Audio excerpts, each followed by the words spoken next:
চলতি বিশ্বকাপের আসরে জার্মানি এবং নেদারল্যান্ডস অন্যরকম এক রিয়েলিটি দেখালো, যে রিয়েলিটির প্রথম পাতায় আছে সুখের বার্তা, অন্য পাতায় আছে অশনি সংকেত। ক্যালকুলেটিভ ওয়েতে যদি আপনি একটু বিবেচনা করেন তাহলে এই বিষয়গুলো আপনার প্রিয় দলের সাথে মিলে যেতে পারে, যে কারণে একটু সচেতনতার সাথে শুনবেন, বুঝবেন এবং আপনি আপনার প্রিয় দলের সাথে মেলাবেন। জার্মানিকে দিয়ে যদি শুরু করি, জার্মানি প্রথম ম্যাচ একেবারে দুর্দান্ত শুরু করেছিল এবং অনেকেই তখন বলেছিল ছোট দলের বিপক্ষে কি না কি করে, এটা আসলে এই মুহূর্তে ধরা যাবে না, যদি বড় দলের বিপক্ষে আসে তাহলে দেখা যাবে। প্রথম ম্যাচ 7 গোলের একটা জয় জার্মানি পেয়েছিল এবং সেই ম্যাচে দুর্দান্ত একটা শুরু জার্মানির ছিল। এটা এক ধরনের সুখের বার্তা। এই ধরনের শুরুটা বিশ্বকাপ আসরের জন্য বা আসর কন্টিনিউ করার জন্য যে কোনো দলের জন্য আত্মবিশ্বাস অনেক বেশি বেড়ে যায়। কিন্তু যদি পরের ম্যাচে আপনি আসেন, সেই পরের ম্যাচটা দেখতে গেলে সত্যিকার অর্থে আপনি কিছুটা বেগ পাবেন। প্রতিপক্ষ ছিল আইভরি কোস্ট, যাদের বিপক্ষে জিততে ঘাম ছুটে গেছে জার্মানদের। এখন আপনি আমাকে প্রশ্ন করতে পারেন যে জার্মানিদেরকে নিয়ে এত বেশি প্রশংসা করেছিলেন, ডেফিনেটলি তারা সর্বশেষ যেভাবে ম্যাচগুলো খেলে এসেছে একটার পর একটা, তাতে করে তাদের প্রশংসা আপনার করতেই হবে।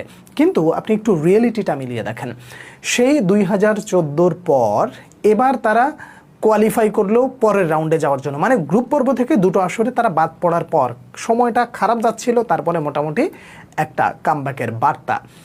আইভরি কোস্টের সাথে যে ম্যাচটা হয়েছে সেই ম্যাচটা ছিল এক ধরনের অশনি সংকেত, এবং এই ধরনের অশনি সংকেত যদি নকআউট পর্বে বজায় রাখে জার্মানি, তাহলে তাদের ধাজিয়ে উড়ে যাবে, তাদের সেই দুঃখ গাথা, বেদনার সেই স্মৃতিগুলো আবারও ফিরে আসবে, এতে কোনো প্রকার সন্দেহ নেই। কথাগুলো শুনতে একটু বিরক্ত লাগলেও বা তিক্ত মনে হলেও কিন্তু এটাই কিন্তু বাস্তবতা। আপনি মনে করতে পারেন জার্মান কামব্যাক করে ফেলেছে, জার্মান একেবারে 1 গোলে পিছিয়ে ছিল, তারপরে 2 গোল দিয়ে জিতে গেছে, এই আবেগটা একটু সাইডে রাখেন। আমি আপনার কথা মানছি যে জার্মানি কামব্যাক করেছে এবং কামব্যাক করে জিতেছে, কিন্তু একবারও কি চিন্তা করেছেন যে আইভরি কোস্ট যতগুলো গোল মিস করেছে সেই গোলগুলো যদি তারা কনভার্ট করতে পারতো তাহলে জার্মানির অবস্থা কি হয়ে যেত? জার্মানি অন্ততপক্ষে 5টা গোল যদি খেত তাহলে তো অবাক হওয়ার মতন কোনো কিছু ছিল না। তার কারণ শেষ মুহূর্তে যেই গোলটা মিস করেছে, মানে কিক করতে গিয়েও যে আসলে করেনি আইভরি কোস্ট, ওই ভুলটার জন্য ধারাভাষ্য কক্ষ থেকে তারাও বলছিল যে এই ধরনের জায়গায় হীনমন্যতা নয়, সিদ্ধান্তহীনতায় ভুগবে কোনো একজন প্লেয়ার, এটা বিশ্বাস করা যায় না। এটা দেখে মনে হচ্ছে যে তারা মারাত্মক ভুল করে বসলো, ম্যাচটাকে ওখানেই হেরে গেল কিনা।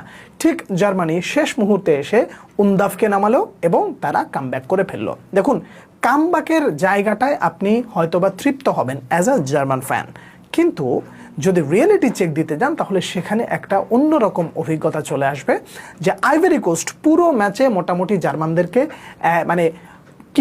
কি বলে এটাকে, মোটামুটি যা